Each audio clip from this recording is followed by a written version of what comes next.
Moving now into resisted range of motion, our client will remain seated on the table, and we'll start with resisted flexion of the shoulder. So if you would just bring your arm out to the front and hold it there like that for a moment. Now, of course, we get our client to hold their arm in the position for a moment prior to resisted range of motion, because if this is painful, we do not proceed with resisted range of motion. So after the arm has been in this position for a moment, you're okay, good. I'll take my hands above the elbow, apply pressure, and meet my resistance, press up into my hands. Excellent, for a count of 1, 2, 10, relax. Good, bring the arm back down to the side, and then we'll move into abduction. Up to the side, hold your arm there, please.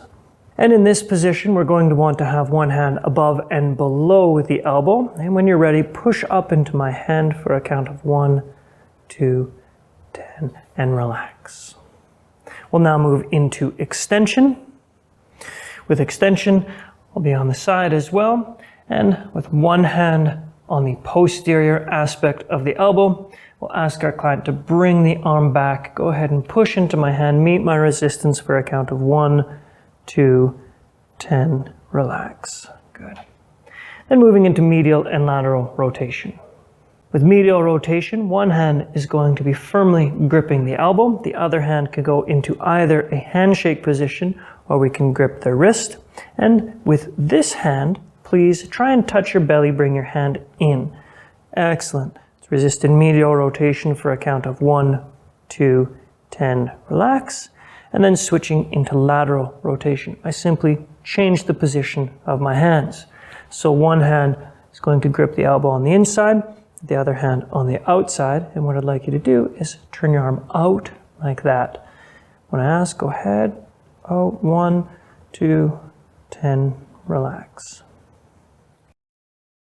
Again, note how I communicate with my client. For example, in medial rotation, I said, please bring this hand and try and touch your belly. You'd be surprised how often I'd say, take your hand and touch your belly, and they use the other hand and touch their belly.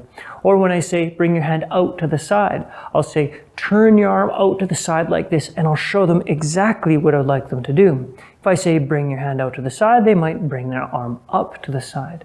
So communicate as clearly as possible. If, when you communicate, they perform the motion incorrectly, correct yourself and correct them. Make sure that they are performing the actual motion that you want and not the motion they interpret your words as. So let's carry on.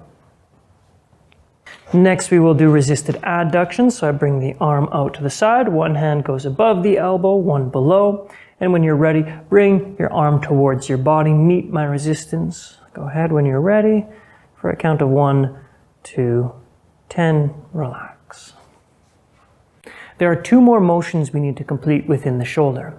We have done all of the shoulder motions, flexion, extension, medial and lateral rotation, abduction and adduction. However, we also need to remember that there are 2 joint muscles within the shoulder, and that's going to be biceps and triceps. The biceps flex the shoulder, but they also flex the elbow, and the triceps extend the shoulder, but they also extend the elbow. So our last 2 motions will be resisted flexion and extension of the elbow. So to begin with, just place your arm like this. All right, I will place my hands just around the wrist, and when you're ready, push up into my hands, meet my resistance for a count of 1, 2, 10, relax. Excellent. And then for resisted extension, one hand goes underneath the wrist, the other hand stabilizes the elbow, and when you're ready, push down into my hand, meet my resistance for 1, 2, 10, relax. Hey, thanks for watching, and don't forget to subscribe. If you would like to learn more about orthopedic assessment, click the link in the description below and register for a free training on orthopedic assessment, where I'll take you through my entire assessment process, beginning to end, step by step, and teach you my 3 secrets to get more out of every session with my clients. I'll see you there.